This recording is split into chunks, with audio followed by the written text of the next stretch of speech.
Егер маған 13 жасымда сен болашақта мұқтаж жанға $1 миллион бересің десе, мен сенбес едім.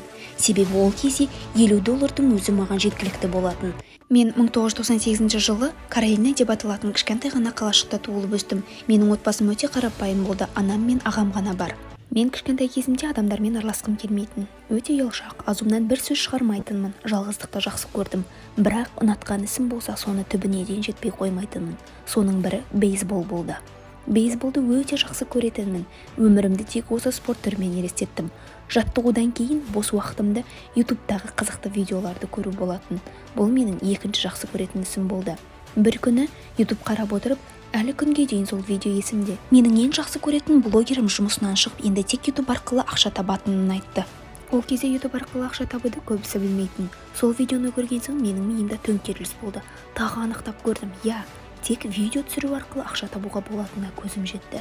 Бұны естіп өте қатты қуандым. Солай 13 жасымда YouTube канал ашып, видеолар түсіре бастадым. Осылай 15 жасқа толған кезімде мен қатты ауырып қалдым. Маған корона диагнозын қойды. Бұл аурудың мағынасы асқазан ішектің қабынуы болды. Ішегім қабынғандықтан ішіме түскен асты қорыта алмайтын. Құдды ішімді пышақпен тіліп жатқандай ауыратын. Әрине, ол кез оңай болған жоқ. Өте аз тамақтандым. 80 килограммнан 63 килограммға дейін асып кеттім. Бойым 1,90, салмағым 63. Жіп-жіңішке, сынып қалатын бұта секілді болып қалдым. Сабаққа да барғым келмейтін, өзімді бақытсыз сезінетінмін, себебі аурудың кесірінен сүйікті ісім бейсболмен де айналыса алмайтын болдым. Сол қиын сәттің әсерінен мен ютубқа басыммен кіріп кеттім. Азаннан кешке дейін ойыма келген видеоны түсіре беретінмін. Адамдармен бетпе-бет сөйлесіп, өз ойымды айтуға ұялатынмын. Себебі өзіме деген сенімділік жоқ болатын. Бірақ видео түсіру, камераға сөйлеу әлде қайда оңай көрінетін. Ютубты бастаған кезде менде ескі, бірде жұмыс істесе, бірде жұмыс істемейтін ағамның ноутбугі болды. Мен тіпті түсірген видеомды қалай монтаж жасау керектігін де білмедім. Менің жақсы камерам, телефоным да болмады. Қолда бар затты пайдаланып қана түсірдім. Бастапқы жылдары YouTube маған ешқандай ақша төлеген жоқ, себебі видеоларым қызықсыз болды. Бірақ мен ештеңе уайымдамайтынмын. Мен ойлайтынмын, осылай үзбей күніге әрекет етіп видео түсіре берсем, күндердің күні мен жетістікке жетемін деп. Себебі ішкі түйсігім ешқашан алдамаған.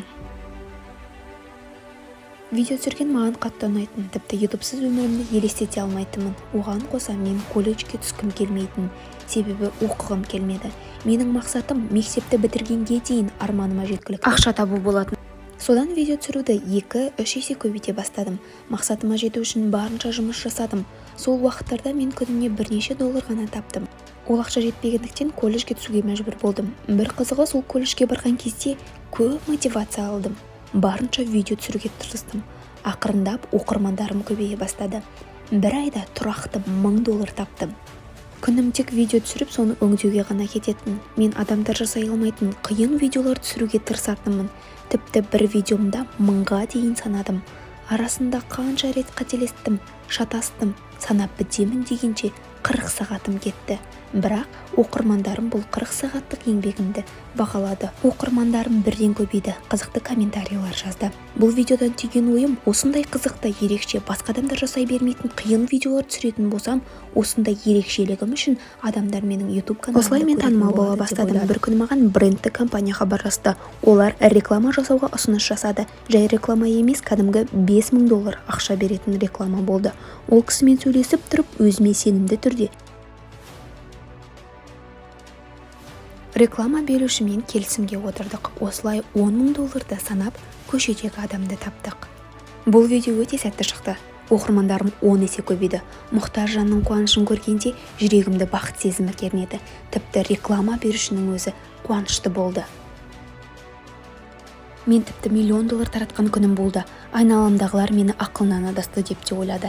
Бірақ маған тек ақша қызық болған жоқ. Мұқтаж жандардың бақытты сәті, алғыс айтқаны ұнады. Осылай табысты әрі бай болудың құпиясын тапқандай болдым. Мүмкін бұл кісілердің маған берген разылығынан менің жолым ашылған. Бірақ күніге тынбай видео түсіруімнің арқасында мен әлемдегі ең бай ютуберге айналдым. Мұны мен айтпағым, сіз өзіңізге және айналаңызға пайдалы болыңыз. Күнделікті мақсатыңызға тынбай әрекет жасаңыз, адамдарға көмектесіңіз, ақшаны дұрыс бағытқа жұмсаңыз, сонда сіз жетістікке жетесіз. Достар, менің де арманымның орындалуына көмектесіңіз. Арнама тіркеліп, лайк басып, комментарий жазыңыз.